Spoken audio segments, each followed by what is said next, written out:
Hey, Bellflower Miss Allen here, and we are bringing to you for the very first time a podcast. And the idea behind the podcast is that we are going to be talking about, with Staffulty members, about our high school experiences and trying to help you see that we have gone through a lot of the same things that you've gone through and hopefully guiding you through some of these really tough things. So today we're going to be focusing on moments of growth that we experienced in high school. And I have Ms. Patance, Ms. Smith, and Mrs. Ellis here, and they're going to be talking about their own personal journeys.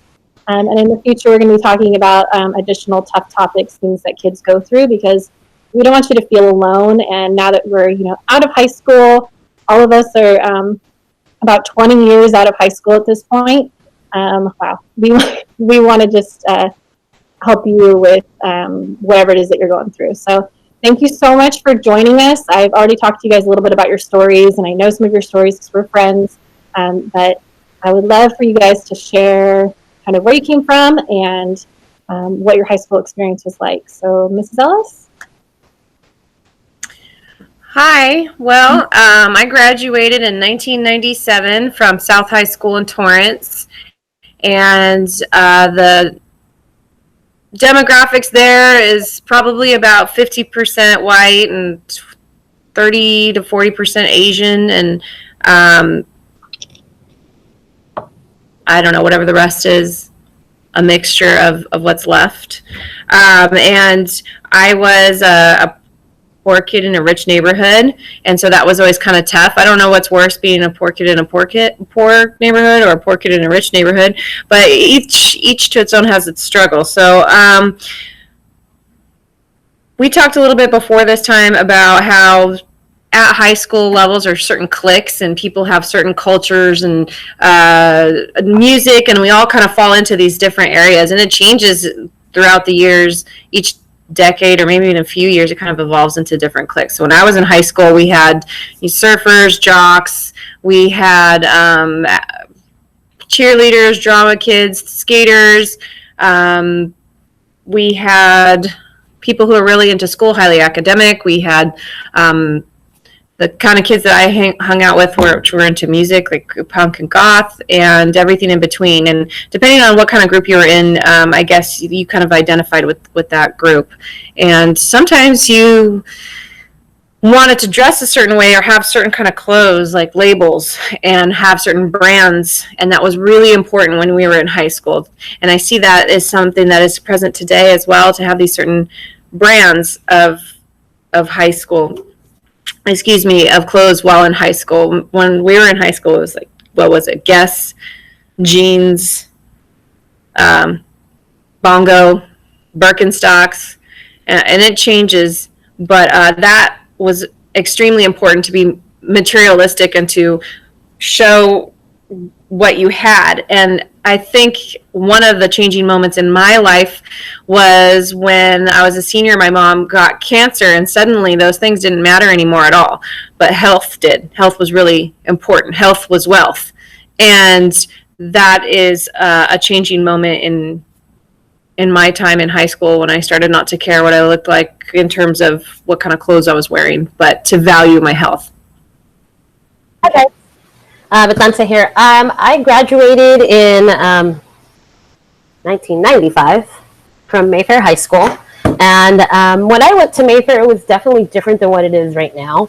But there was maybe 50, 80 Latinos at the most, and we all knew each other. It was predominantly Anglo, predominantly white. And, I wasn't wealthy by any means. Growing up, my dad lost his job. Things were really, really hard, certain times. And,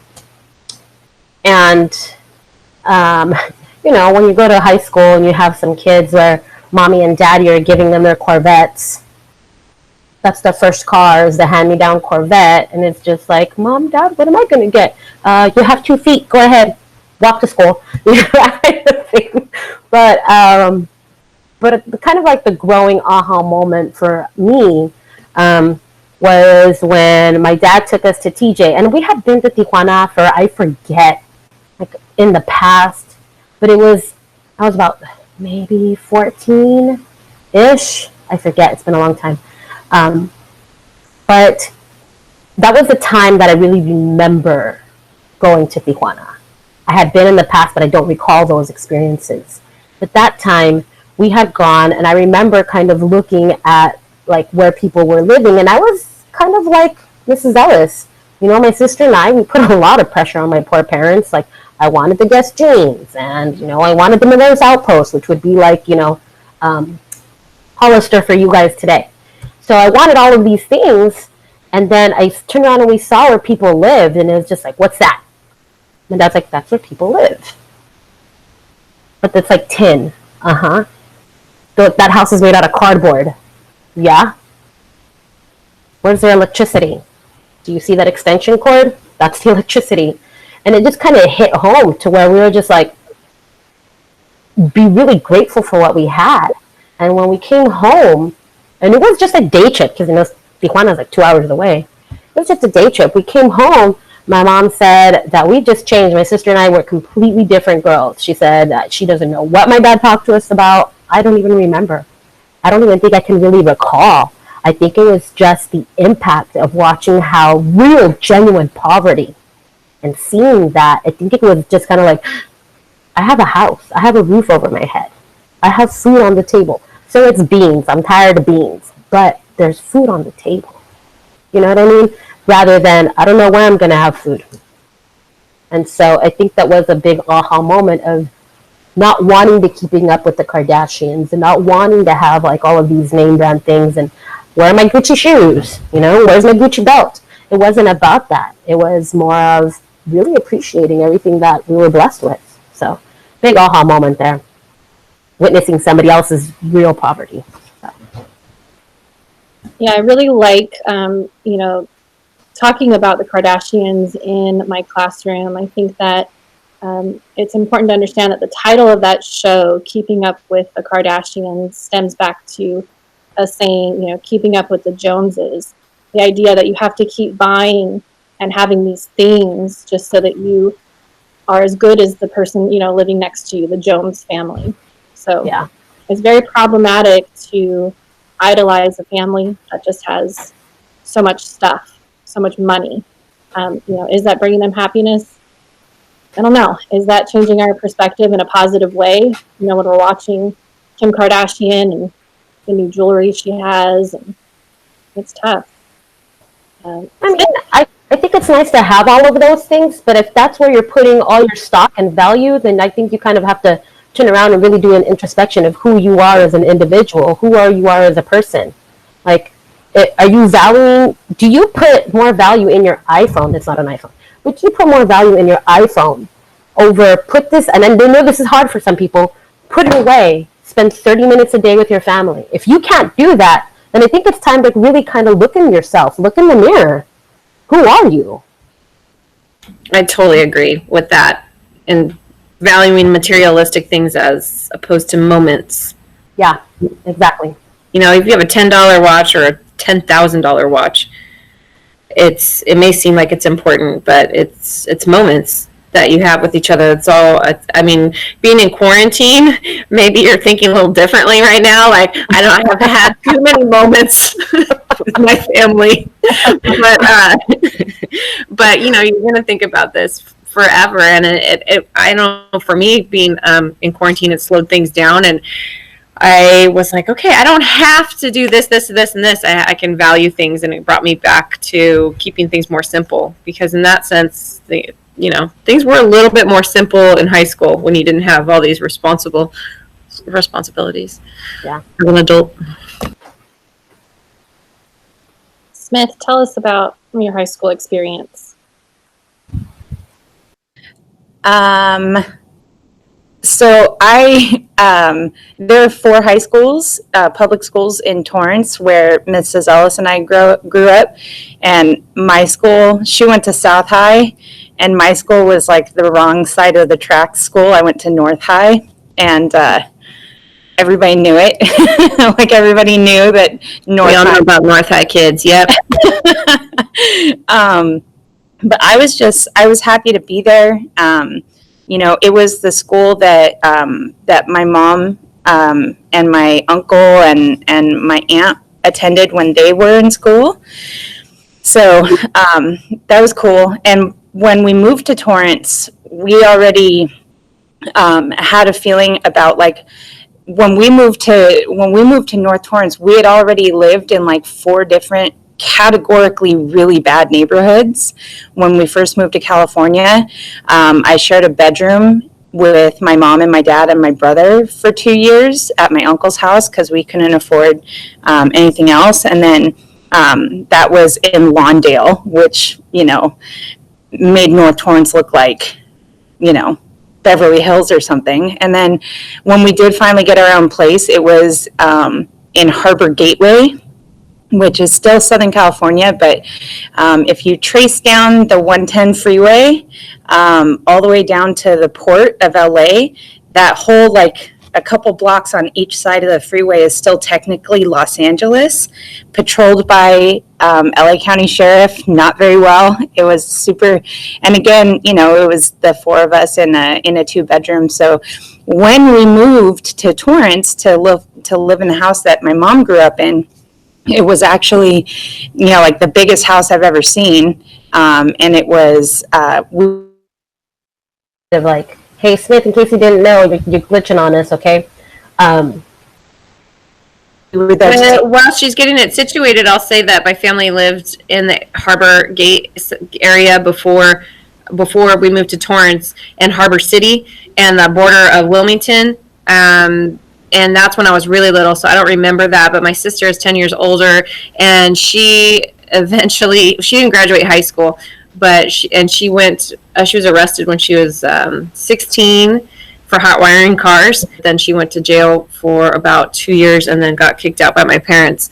So yeah, it's a rough neighborhood, and that's why my parents did everything they could to move us to Torrance. It's kind of a similar story, so I know where you're talking about.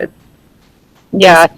Well, and we, like, even my brother and I being younger, like, we got it because my cousin was super into materialistic things. He always had to have the name brand everything, and like I wore my brother's hand-me-downs until well into high school. Like it didn't bother me. So, but yeah, I got involved in a lot of things basically so that I wouldn't have to be home.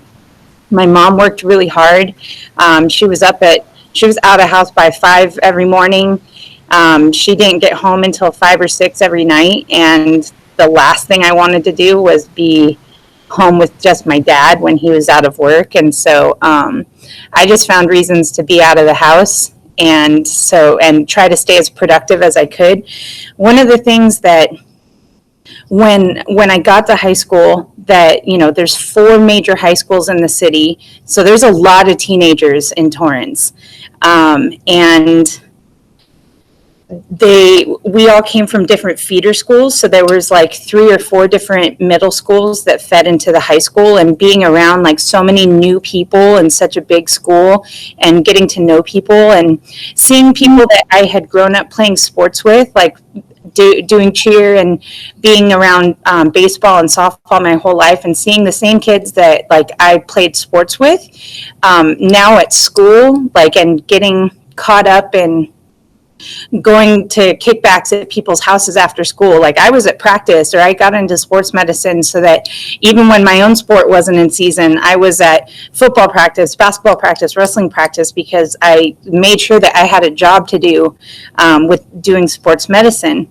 And just seeing my friends over the course of 4 years, get into some real trouble, get involved with drugs. Mrs. Ellis she brought up like cliques, and like you find your group, and that's you get kind of pigeonholed. I was with a different group of people every other day. Like some days I was in this wing, with my softball friends, and then the next week I was on, a grassy knoll with my football friends, and because it seemed like the longer people stayed in their cliques, the longer they stayed like together, they were afraid to be anything else. They were afraid to get out of that little zone that they had created for themselves. And I remember seeing that when I was like 15, thinking, all right, I've spent enough time with this group this week. I need to go, I need to go somewhere else. And they're still my friends still to this day. I'm still friends with a lot of them.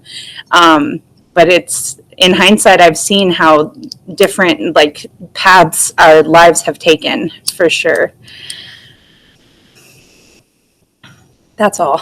There's a lot of knowledge and value in that, Miss Smith, about how you're saying your home environment wasn't that great, and you just made the best of it by spending a lot of time at school. I remember doing that too. We're so blessed to have the opportunity at high schools where we have teachers who care about us, or activities that we could be involved in, that if you need to escape, you can escape. And if you can't right now, we're all here online. Right? Yeah. One of the definitely my job is, that some of my students who've really struggled with some really big challenges that I can't even imagine experiencing at that age, let alone this one, they have turned to activities on campus and getting involved in clubs like Link Crew and, which is for some of the older kids, but getting involved on campus makes it so that they can do something positive with their time and help other people and get to know other kids who are like-minded and really just enjoy a positive experience, because home life is not easy for all of our kids. I think that's the hardest thing for us to know as a teacher, is that, some of you guys are at home in a situation where it hurts, and it breaks our heart, but that's why we want you to be involved. It's why we're all club advisors and encourage you to, go to the football games. That's what I used to do on a Friday night. I would go to every single football game. On Fridays, I always wore my school gear when I was a Lindstrom Lion, and I went to Mayfair as well. I graduated in 2002, and I was there from 7th through 12th grade, and I was really well behaved in 7th grade. My whole life I was really well behaved, and I kind of started getting into some trouble in my 8th grade year, and definitely my 9th grade year, and I was hanging out with the wrong people, and I want to say my 10th grade year too, just some really poor choices on my part, and I knew I was making bad choices. I never reached out to an adult for help, which, looking back on, I just really wish that I had done that, because I just needed someone to say, hey, you're being really stupid. You're better than that. Snap out of it. Yeah. So I did snap out of it by 11th grade, and I'm super grateful, because the path I was going down really made me unhappy. I was trying to assert my independence, but I was just doing that by making all the wrong choices. So by 11th grade, I definitely, my grades dropped in 10th grade big time, but I was able to get them back up by 11th grade, just kind of turn things around. But that was a choice that I made. So, I hit some really low points for sure my 10th grade year, and I think that was my growing moment. Like, what am I doing with myself, Well, choosing the right people, right? I like your bad apple story, Ms. Batante. So I remember growing up, we were talking earlier, and one of the stories I shared was we had a friend, my sister and I had this friend that my mom never approved of, and we were like, dude, you don't even know her, give her a chance, blah, blah, blah, blah, blah. And then my mom used this analogy. She's like, okay, so imagine you have a crate of apples, and there's this one bad apple in the crate. And we're like, really? That's the one you're going to go with? The bad apple? Okay. She's like, hold on, just pay attention. If you have a crate of apples, you have that one apple that's bad. What happens to all the apples that are around that bad apple? Well, they also start to go bad. Okay? So what happens to the apples that are across the crate? They're still good.